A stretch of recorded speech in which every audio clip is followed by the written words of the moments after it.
जो टेम्पू चालक हो, रिक्शा चालक हो, जो भी है, आज उसकी व्यवस्था स्थापित नहीं है। क्यों, कहाँ से कहाँ चलेगा, उसकी व्यवस्था क्या होती है। एक तरफ ठेका होता है नगर निगम में और एक तरफ कहते हैं चालक की हम व्यवस्था करते हैं। आप बता दीजिए कैंट से चलेंगे, एक रिक्शा चालक चाहे वो टोटो चलाता हो चाहे जो भी गाड़ी चलाता है 10 रुपया खुलेआम देता है। अब कहते हैं सरकार नगर निगम ले रही है, तो नगर निगम ले रही तो नगर निगम व्यवस्था तो करे, चालक की व्यवस्था तो करे, उनकी सुरक्षा की व्यवस्था करे, सारी व्यवस्था करे। आज उनसे एक एक टैक्स वसूली होता है, जैसे फिटनेस के नाम पर होता है, बीमा के नाम पर होता है। मैं एक चालक को मैं कहता हूँ, एक चालक का एक्सीडेंट होता है, उसका परिवार का जीवन यापन कैसे चलेगा। जैसे ही मैं अगर मान लीजिए मैं 2,10,000 राजभरों को मैं अपील करता हूँ कि केवल आप लोग अगर पूर्वांचल महापंचायत पार्टी के कंधा से कंधा मिला के चलेंगे तो सड़क पर एक भी व्यक्ति चलने वाला जो ऑटो चालक हो, मैं इसको 2 लाख रुपए का बीमा निःशुल्क उसी विभाग से मैं करा के दूंगा। तब मानिएगा कि पूर्वांचल महापंचायत पार्टी गरीबों की, मजदूरों की लड़ाई लड़ती है। नमस्कार, आप देख रहे हैं काशी उजाला न्यूज। आज पूर्वांचल महापंचायत के प्रदेश अध्यक्ष, पार्टी के प्रदेश अध्यक्ष, आज हम मिंटू राजभर जी से बात करेंगे कि आज ये तो कई बार चुनाव लड़ चुके हैं विधानसभा का, क्या सांसदी का भी चुनाव लड़ने की विचार बन रही है, क्या मकसद है। आज हम बात करेंगे मिंटू राजभर जी से। सर जी नमस्कार। जी नमस्कार, बहुत बहुत बधाई हो, आपके चैनल के दर्शकों को ढेर सारी शुभकामनाएं, बधाई हो। मिंटू राजभर पूर्वांचल महापंचायत पार्टी की ओर से। और हम एक चीज़ जानना चाहते हैं कि आज की जो प्रवेश है, आज का जो 2024 का चुनाव का बिगुल फूका जा चुका है, लोग अपने अपने पार्टियों के प्रत्याशियों को घोषणा करने के बाद फील्ड में उतारा जा रहा है। कहीं कहीं तो ऐसी रणनीति तैयार हो रही हैं जहां पे कि जेल जाने की भी एक के बाद एक जेल जाने का, भेजने का भी तैयारी कर रहे हैं। ऐसा क्या खासियत है, इसके बारे में बताएं।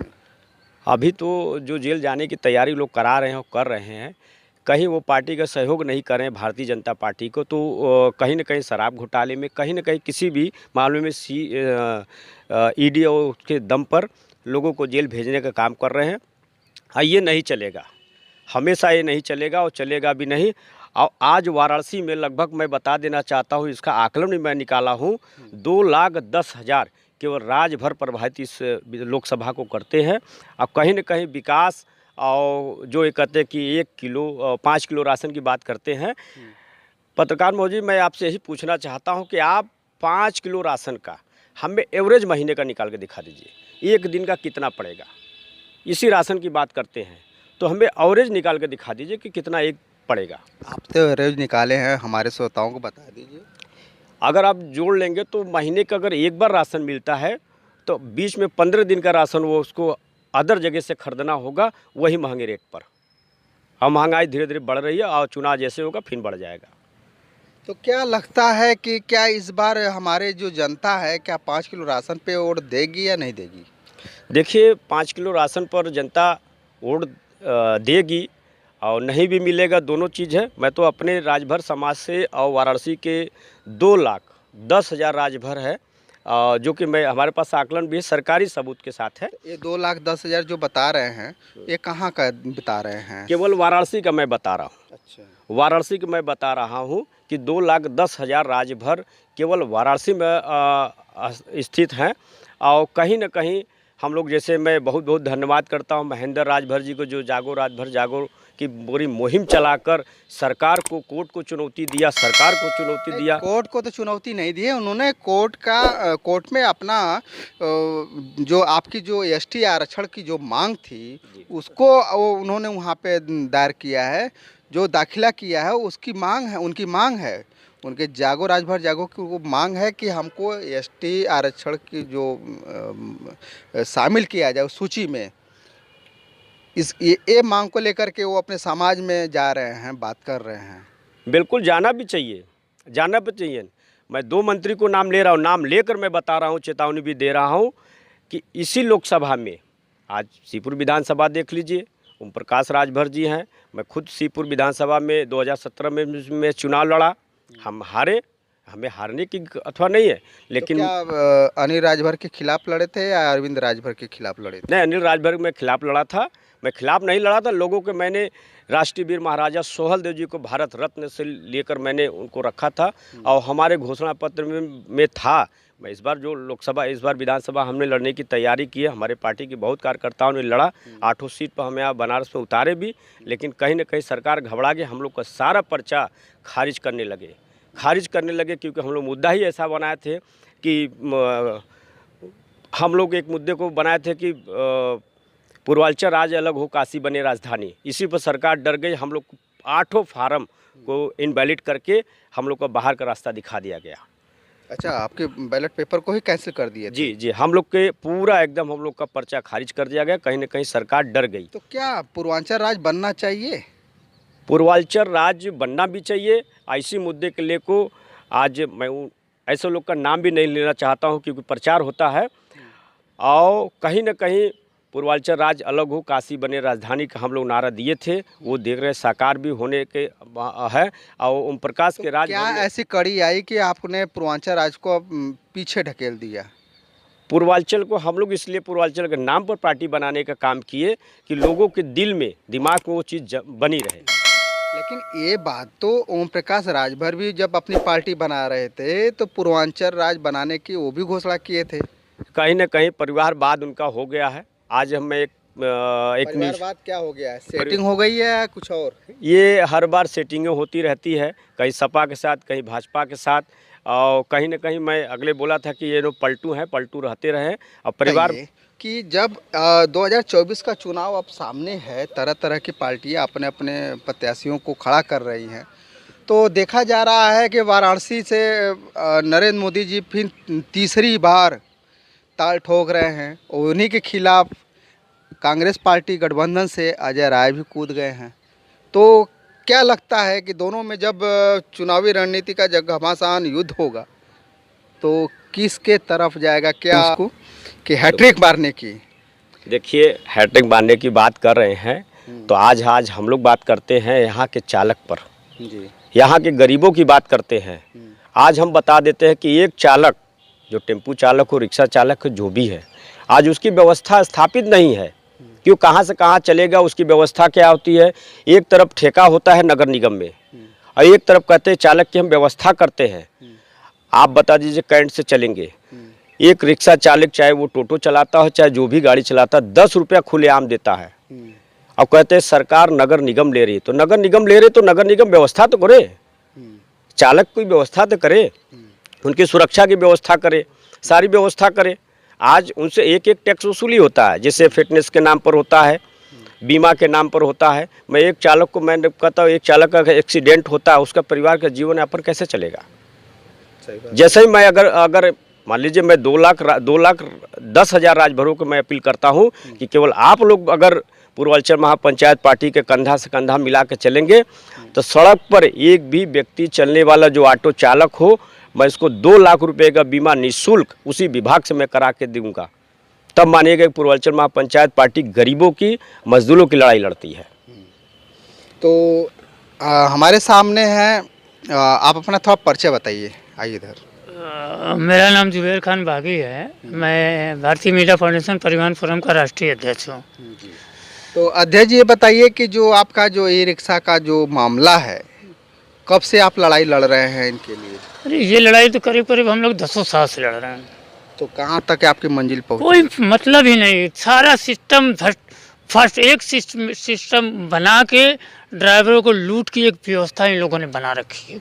हर जगह एक सिस्टम बना के कि इनको एक लूटा, एक बीच में ब्रोकर टाइप का आदमी है, उस सिस्टम को संचालन करता है। आप देख लीजिए, बनारस के जितने भी स्टैंड संचालक हैं 20 साल से 25 साल से वही स्टैंड चला रहे हैं। और वहाँ एक व्यवस्था ये है कि आप उनके मनमाफिक पैसा देंगे तभी आप उस स्टैंड से चल पाएंगे। अगर उनके मनमाफिक पैसा नहीं देंगे तो आप नहीं चलेंगे। 30 रुपये से लेके 200 रुपये तक चालकों से वसूली होती है बनारस में। और क्या चाहते हैं? सुनिए तो पूरी बात सुन लीजिए। जब आपने छेड़ा बात सुन, आरटीओ विभाग बाहर भीतर के नाम पे परमिट देता है। जिस दिन एक अधिकारी ईमानदार आ जाएगा, इस व्यवस्था को बनाने में कोई झमेला नहीं है, केवल ईमानदारी से काम करने की ज़रूरत है। जिस दिन एक ईमानदार अधिकारी बनारस में आ गया, उस दिन सारी व्यवस्था ठीक नज़र आएगी आपको। सवाल है सच को सच कहना। अब मरना तो मौत तो निश्चित है और वो तय है, उससे डरना तो फिर बेवकूफ़ी, तब छोड़ के घर बैठ जाना। नगर निगम पिछले 20 साल से ठेका दे रहा है और 20 साल से कागज़ पर वही स्टैंड दर्शाता है, वही नियम बताता है, लेकिन ज़मीन पर 20 साल में जो स्टैंड हैं वो स्टैंड ज़मीन पे दिखना चाहिए कि नहीं दिखना चाहिए? क्या आप इतना बनारस घूमते, कहाँ स्टैंड है? पार्किंग की कहीं व्यवस्था है ऑटो चालकों की? काइंड ले लीजिए, रोडवेज पर एक लाइन में 3-3 बसें खड़ी हो जाएं तो कोई दिक्कत नहीं, लेकिन एक ऑटो वाला कहीं सवारी उतार रहा है तो वहाँ टीआई भी आ जाएगा, ट्रैफिक होमगार्ड भी आ जाएगा, सब आ जाएंगे। आप चौराहे पे घूम के देख लीजिए, हर चौराहे पे कहीं होमगार्ड से गाली सुनता हुआ, कहीं ट्रैफिक मारता हुआ, मतलब कहीं हाथ जोड़ता हुआ, बस इसका और कुछ में कहीं बेहतर अच्छा देखते नहीं मिलेगा आपको डायलॉग। और आप कहेंगे यूनियन तो यहाँ दर्जनों है, हर स्टैंड पर एक यूनियन लोग बना के रखे। 7-8 हज़ार रुपये लगाइए, संगठन का अध्यक्ष बन जाइए, अपने नाम के आगे अध्यक्ष लिख दीजिए। लेकिन ज़मीन स्तर पे कौन काम कर रहा है? सब ब्रोकर बने हुए हैं। तो अब क्या चाहते हैं? हमें कुछ नहीं, जैसे नगर निगम पैसा ले रहा है, हम 10 तरह का सुविधा चाहिए, सुविधा दे, 10 ने हमसे 15 ले, हम खुशी से देने को तैयार। लेकिन जो वो नियम बनाता है, जो शर्तें रखता है कि बैरिकेडिंग होना चाहिए, शुद्ध पीने का पानी होना चाहिए, 3 सेट सहित बैठने की जगह होना चाहिए, मूत्रालय छोड़ दीजिए, हर जगह सुलभ कम्प्लेक्स है, उसकी ज़रूरत नहीं है।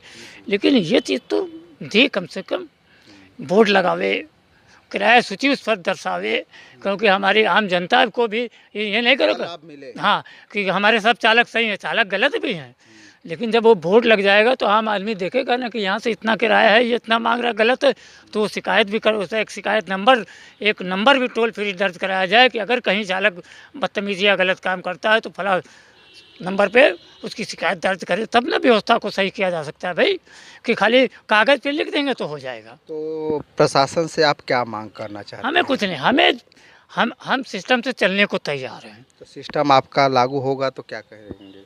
मैं सिस्टम लागू होगा, मैं सिस्टम का फॉलो करूँगा। हाँ, उस दरमियान जो सिस्टम का फॉलो नहीं कर रहा है, उस चालक के साथ जो उसके साथ उचित कार्रवाई होती की जाए, उस पर हमें पूरा कोई आपत्ति नहीं। लेकिन जब आप सिस्टम नहीं देंगे तो चालक भी हमारा, जैसे आप मनमानी वैसे चालक भी हमारा मनमानी चलेगा। और अभी तक सारे जगह थक गए। ये जो 2024 का चुनाव आ रहा है, जो प्रत्याशी हमारे ऑटो चालकों की व्यवस्था की बात करेगा, चालक अब उसी को मतदान कर देंगे, वरना नोटा का बटन दबाने का काम करेगा। और लास्ट में चलते चलते हम आपसे बात करेंगे मिंटू भाई कि आपके समाज की जो कमियां हैं वो आप तो देख ही रहे हैं, और उस समाज को बदलने की हमेशा लोगों के जो संगठन है हमेशा चाहत बनी रहती है कि हमारे समाज में पढ़े लिखे हो जाए, डॉक्टर हो जाए और IAS PCS हो जाए। उसको लेकर क्या कहना चाहेंगे? पहले तो IAS और PCS होने के लिए पहले शिक्षा जरूरी है, और कहीं ना कहीं शिक्षा होगी तभी तो हाँ, क्योंकि अगर हम शिक्षित रहेंगे तो अपना अधिकार लेना जानते हैं कि किस अधिकार से हमें मिलेगा। अगर हमारे समाज के लोग, नहीं कोई भी हो, समाज की बात मैं नहीं करता हूँ, अगर शिक्षित रहेंगे तो अपना हक अधिकार कोई जात और धर्म देख के नहीं मिलेगा। उस बच्चे में तो ताकत होगी, वो ऊर्जा होगा, अपना हक अधिकार की लड़ाई वो लड़ने पर तैयार होगा और लड़ेगा भी। भले से उसको समय लग जाए, पूरा दिन चला जाए, पूरा समय चला जाएगा, लेकिन अपने हक अधिकार की लड़ाई लड़ने के लिए तट पर खड़ा रहेगा। हम जैसे आंदोलनकारी, जैसे हमारे जुबेर भाई हैं, आपने कहा कि पतले दुबले हैं, सवाल पतले दुबले की नहीं होती है, सवाल शब्दों को होता है, सवाल विकास को होता है। जैसे आज नगर निगम में कह रहे हैं कि आज टेम्पू चालक हैं, बिल्कुल सही होना चाहिए। जब अगर मेरा लेने का अधिकार है तो चालकों को देने का भी अधिकार नगर निगम तय करे। आज हम एक भ्रष्टाचार की बात कर रहा हूँ, आज कहते हैं भ्रष्टाचार नहीं है, आज नगर निगम में वो भ्रष्टाचार है, आधा काम करिए, पूरा पेमेंट लेके जाइए। अब कहते हैं देश के प्रधानमंत्री भ्रष्टाचार से हम लोग दूर हैं। मैं आपको अभी एक बार सर्वे कर लीजिएगा, बहुत बड़ा खुलासा कर आप एक सर्वे कर लीजिएगा बनारस के नगर निगम के जो भी अभी टेंडर हुए हैं, इसके बाद में जहाँ भी कार्य हुआ है, एकदम बारीकी से उसको चेक करा लीजिएगा। और देश के चाहे विदेश के चाहे भारत के कोई भी जो भी उससे संबंधित अधिकारी होगा उसकी जांच करा लीजिएगा। अभी दूध का दूध, पानी का पानी हो जाएगा। बहुत अच्छा लगा सर आपसे बात करके। अगर ये वीडियो आपको अच्छा लगे तो फिर इसे लाइक और सब्सक्राइब कर दीजिएगा। फिर मिलेंगे नए वीडियो के साथ। नमस्कार।